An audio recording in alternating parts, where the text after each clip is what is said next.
years now, I have been questioning the policies, the status, the governance, the operations of Dun Laoghaire Harbour Company. I noted at the weekend you spoke out, as you have tended to do over the years, against quangos and your determination to deal with quangos under your remit. Dun Laoghaire Harbour Company, Minister, is a quango, and a choice will be made soon whether it will continue to be a quango or whether it will be dissolved. And really my question is to ask, in making this decision, or insofar as you have influence in the decision, who are you going to meet? Are you going to meet just the board and council officials, or will you meet with stakeholder groups, with public representatives and so on, and try and move towards the dissolution of this quango and the bringing of the Dun Laoghaire Harbour Company under democratic public control? Thank you. Minister, 2 minutes. I'd like to thank Deputy Boyd Barrett for his question, and I'm aware of the excellent work which he's done on this particular project for a long period of time, and it's always a cause of great embarrassment to him and to me when we find ourselves on the same side on issues of this sort, but I'm afraid we may find ourselves in that position again today. It doesn't mean I'm going to meet exactly who you want me to meet, but it does mean that I think that there is a necessity to make haste on this particular issue.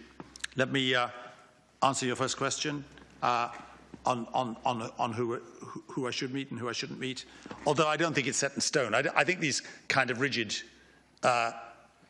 situations where you don't meet people because it's not your function are a little bit too orthodox for my liking. I think if it's useful, I will meet people, but if it's going to be damaging or just be a display of ministerial action without achieving anything, I won't do it. But I'd be very happy, of course, to talk to you, Deputy Boyd Barrett, as a public representative on this area at any time, and that might be the most appropriate form of contact. The Harbours Act 2015 provides the legislative basis for one of the key recommendations in the National Ports Policy, namely that governance of the 5 ports of regional significance should vest in more appropriate local authority-led governance structures.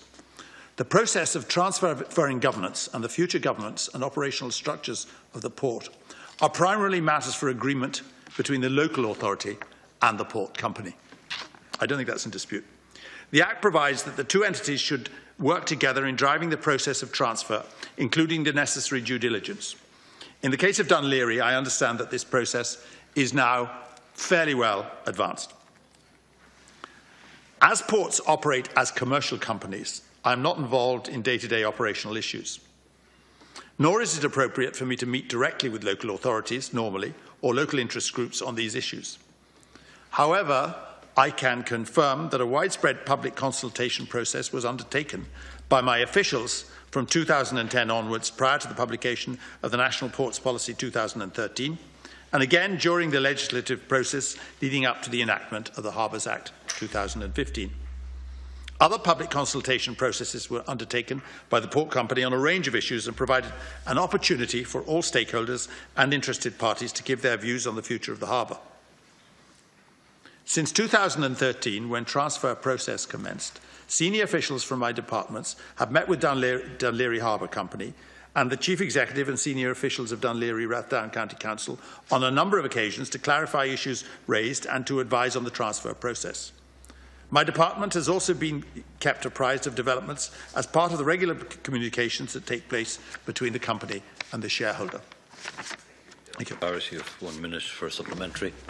Minister, I welcome the positive response about meeting people, and what my concern is that the decision about the future governance of the harbour is, according to your sort of scripted response, a decision between the existing harbour company executive and the council executive. That's not good enough. Because on all of the major issues, whether it's cruise berths, executive salaries of crazy amounts, €160,000 euro for the CEO, other plans, on every key issue, the Harbour Company and the Council have alienated and are at odds with wider public opinion, harbour users, stakeholders.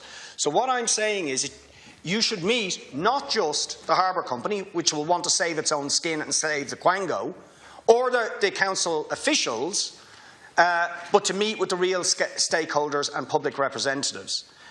so that their voice is heard.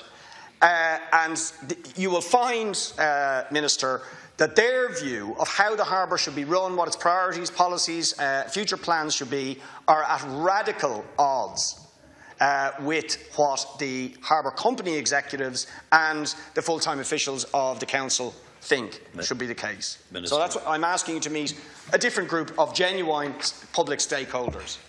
Minister. I just say to Deputy Boyd Barrett, I'm sympathetic to what he says. I'm not sure that at the moment I would have any real function in meeting them at the moment, bar listening. I don't think after that I would be in a position to interfere in a process which is ongoing. So if I were to meet them in the expectation that I would then interfere in the process, I think that would be wrong. But it would also be wrong, I think, of me not to meet public representatives. And by that I include members of the county, members of Dublin County Council, local authority as well. I think it would be wrong for me to point blank to refuse them on any issue apart from on time grounds.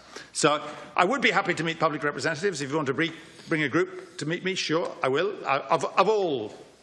Of all views as well, of all views. But do not expect me as a result of that to intervene in a process which is of itself, I think, moving but slowly, not quite quickly enough. Thank you.